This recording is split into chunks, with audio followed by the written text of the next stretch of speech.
Hello everyone, तो welcome again towards hots. तो हमारे पास आज यहाँ पे जो इस मॉड्यूल में हम बात करके चल रहे हैं टेंजेंट्स के साथ कंसर्न्ड प्रॉब्लम में there is a circle okay that is touching coordinate axis, you can check. तो ये सर्कल के लिए ये जो ए बी है, ए बी आपके पास एक टेंजेंट है और ये जो आपके पास यहाँ पे ए बी टेंजेंट है ये आपके पास यहाँ पे एक्स एक्सिस के साथ यहाँ पे 60 का एंगल जनरेट कर रहा है। Moreover this length OB is given to be equal to 2 centimetre here. आपने करना क्या है, आपसे एक्सपेक्टेड है कि get radius of circle here. इस पर्टिकुलर प्रॉब्लम में आपने यहाँ पे सर्कल का रेडियस इवेल्युएट करना है, that is what I am saying. तो बात को समझ के चलेंगे, सुनिए। देखिए एक बात तो क्लियर है कि ये कोऑर्डिनेट एक्सिस है, तो ये एंगल मेरे पास यहाँ पे 90 डिग्री है, फाइन। और अगर ये मेरे पास अब यहाँ पे 90 डिग्री है तो what is going to happen, look this is point of contact, say ये पॉइंट M है, this is again a point of contact say point N। तो अगर मैं यहाँ पे सेंटर के साथ इसको ज्वाइन किया then this is going to be right angle. Same pattern पे this is also going to be a right angle as पर definition of tangent I can say okay. मैं यहाँ पे ये प्रेडिक्शन कर सकता हूँ कि ये मेरे पास यहाँ पे आपस में क्या है 90 डिग्री एंगल यहाँ पे जनरेट करेंगे with tangent. Any how more over OM यहाँ पे और ON ये दोनों आपस में इक्वल हैं, कारण दे आर रेडियाई। तो मतलब ये पूरा फिगर यहाँ पे फिलहाल के लिए बच्चे मेरे पास स्क्वायर बन गया। कौन सा ON, सॉरी ये O मत लेके चलो फिर आप यहाँ पे, क्योंकि O हमने यहाँ पे लिखा है, इसको P मान लीजिए।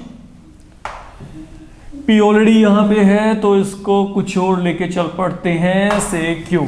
नाउ ओके, तो हमारे पास अब यहाँ पे क्या है, सुनो हमने क्या किया, हमें ये पता है कि ये मेरे पास यहाँ पे 90 है, ये मेरे पास यहाँ पे 90 है, ये 90 है तो ये भी 90 होगा। तो ये या तो रेक्टेंगल है या स्क्वायर है। अब क्योंकि ये इसके इक्वल है, कारण रेडियाई एडजेसेंट साइड इक्वल, तो ये स्क्वायर बन गया। तो मतलब अब आपके पास ONQM ये क्या हो गया, स्क्वायर हो गया। That is one thing okay, इसको माइंड में रख के चलेंगे। अब चलते हैं आगे, अब इसका पर्पस देखते हैं, what purpose it can solve. Okay ये आपके पास यहाँ पे क्या पर्पस सोल्व कर सकता है, अब इसको समझ के चलना बड़े आराम से। देखो मैं ना ये ट्रायंगल को आप लोगों को अलग से कंसीडर करने के लिए कहता हूं। ये मेरे पास O पॉइंट है, यहाँ पे A, यहाँ पे B and there is an angle of 60 degree. ये OB का लेंथ आपके पास यहाँ पे क्या है, 2 सेंटीमीटर।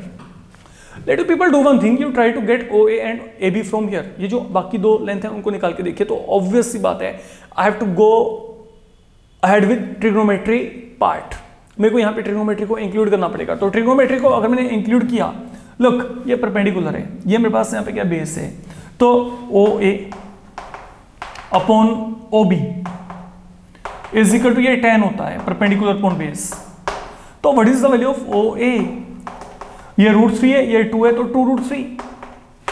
तो मतलब मेरे को ये पता लग गया कि ये लेंथ यहाँ पे 2√3 है। I will check how I can make use of this thing later on, I will check fine.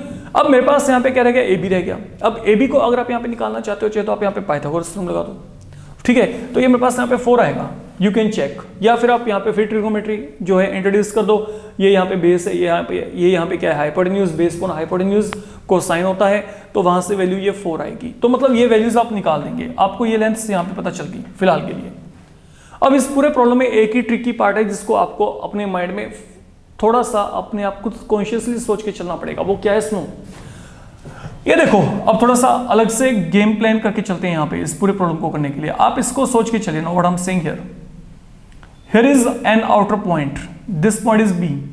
तो इस पॉइंट से ये टेंजेंट प्लॉट कर दिया मैंने यहाँ पे, ये देखो ये टेंजेंट BM और ये BP, तो these are pair of tangent okay. एकदम से ये बातें माइंड में क्लिक करना is a bit difficult I can से।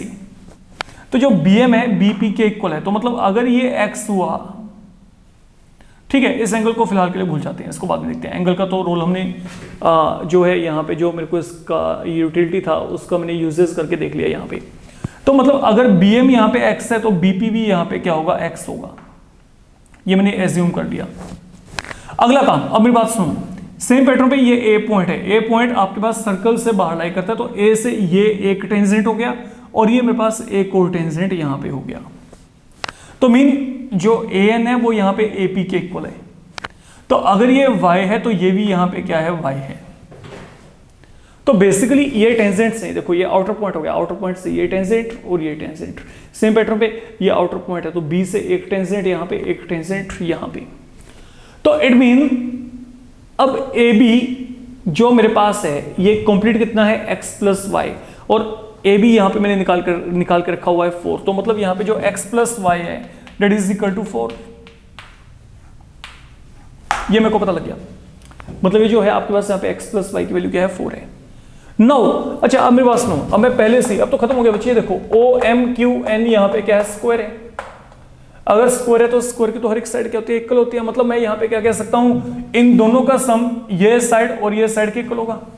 ये देखो ना, जो O M plus O N है, जो ये दो साइड का सम होगा वो इन दोनों साइड के सम के इक्वल होगा। तो ये यहाँ पे कंप्लीटली क्या है, आर है, ये भी क्या है, आर है, तो यहाँ पे क्या आएगा, R plus R. I can say like that. Now what is O M, O M की वैल्यू को चेक करो, ओ एम यहाँ पे क्या है, 2 plus X, you can check.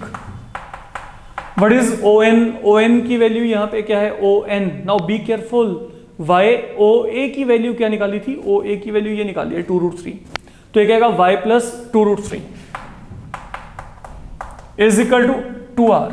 तो बी वेरी केयरफुल, ये हमने यहाँ पे कैसे किया है, हाउ वी आर असेसिंग। मैंने आपको ये कहा कि ये मेरे पास पूरे का पूरा एक स्क्वायर है, तो जब ये मेरे पास यहाँ पे एक स्क्वायर है तो इन दोनों का जो सम होगा इन दोनों के इक्वल होगा, सभी साइड इक्वल होती हैं, ठीक है। तो यहाँ पे क्या आएगा, now what is x plus y, x plus y मैं ऑलरेडी निकाल के बैठा हूं यहाँ पे 4,